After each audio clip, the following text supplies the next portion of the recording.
it was a fictional story wrote in the 70s about a parent in a group that was doing this experiment, and this kid is not a boy or a girl, he's just an X. Okay. And this kid, they, which is the correct pronoun, because the story was old, so they kept calling it.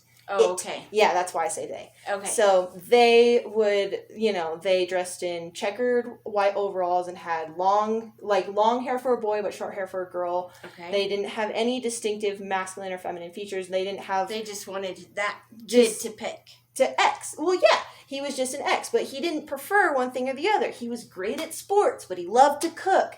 He liked to sing for his friends, but he liked to be helpful. He played with the baby dolls, but they played with the truck, and they played with the Barbie dolls. And at first, all the kids were like, "What are you? Are you a boy or a girl?" And then eventually, and the story goes, well, the girls started going to play football, and the boys started playing with the cooking set. Right. And then the parents get involved, and we need to know what X is. This kid must be confused. This is horrible. He needs to be, the school needs to know. He's a danger to our kid. This kid is a danger. This kid doesn't have any sense of identity. This is wrong.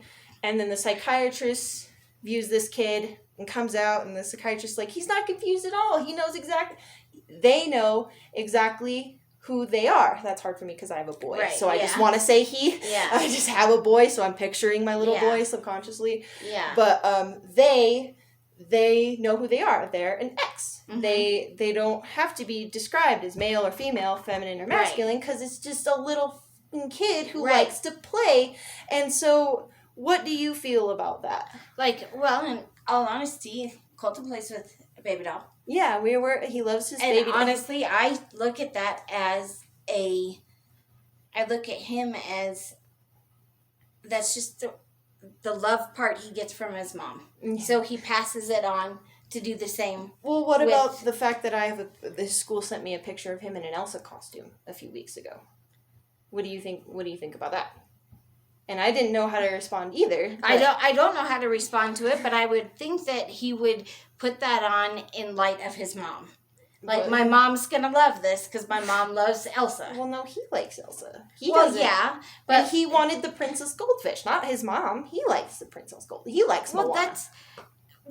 That's great. Yeah, that's fine.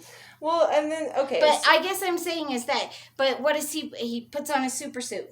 Yeah. He wants to be a superhero. What's your favorite Transformer? He's just like you were describing X. Yeah. He's got a well-rounded sense of being. Yeah. It's okay to be sensitive as a boy because you should be because there are girls. Yeah. I mean, there comes... But the Elsa costume... I don't know. He likes to put Elsa. It on? Yeah. And I don't know. I mean, it wouldn't surprise me if I wore high heels and he put them on after me, Yeah.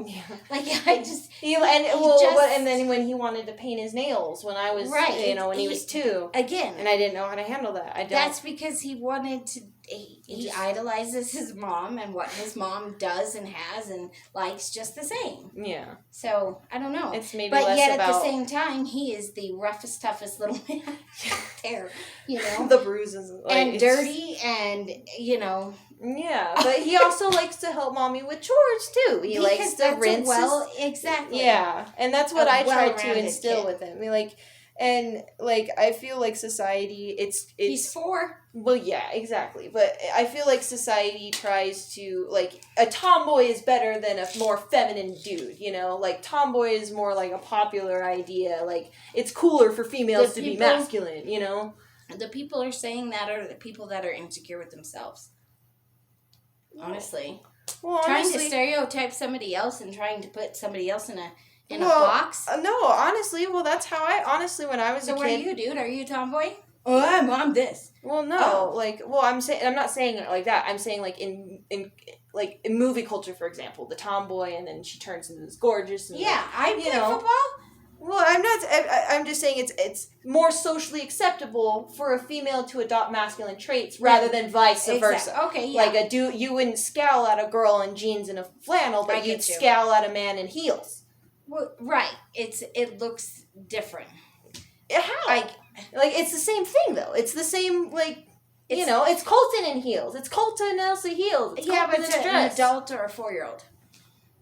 What's it matter? Because it's just, I don't... Because a 4-year-old isn't supposed to know that rigid social norms of being feminine and masculine. No, it's because the rigid social norms are already in place. So you're taking a society and you're trying to ask it why that looks weird when it's already been put in their head rigidly.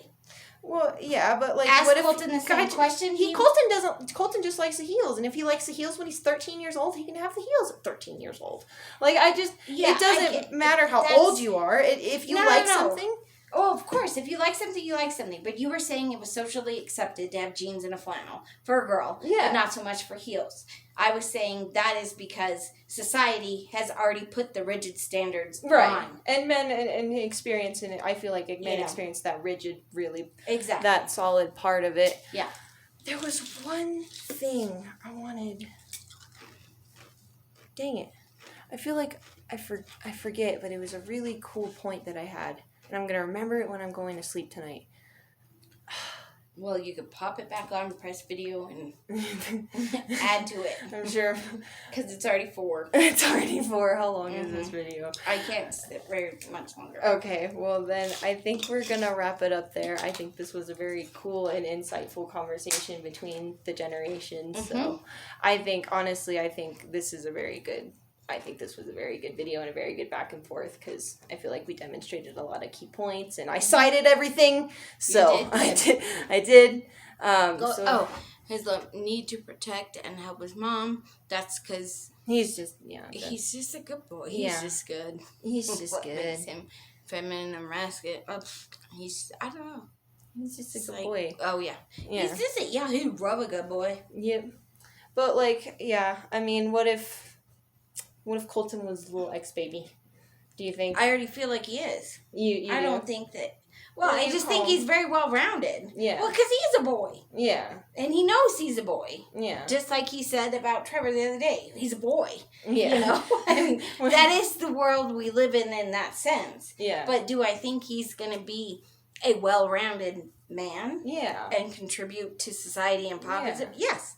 Yeah. And I don't think he's going to be a egotistical, narrow-minded prick. Yeah, that's kind of one of the exact same things I said the first day in this class too. So I really hope this teacher watches until the end because that was word for word what I said day 1 in the class. Yeah. So that was funny. And hopefully he'll also get the idea that being open about his emotions and having emotions is not a feminine or gay thing. It's a thing that normal people have, and maybe maybe things that normal people do, like have emotions, shouldn't be classified as feminine or feminine or masculine. So exactly. I think that's a very key point, and I think we both agree that categorizing and the process of it is difficult and confusing. Yeah, it goes against all laws that we were supposed to be as humans. Thou shalt not judge.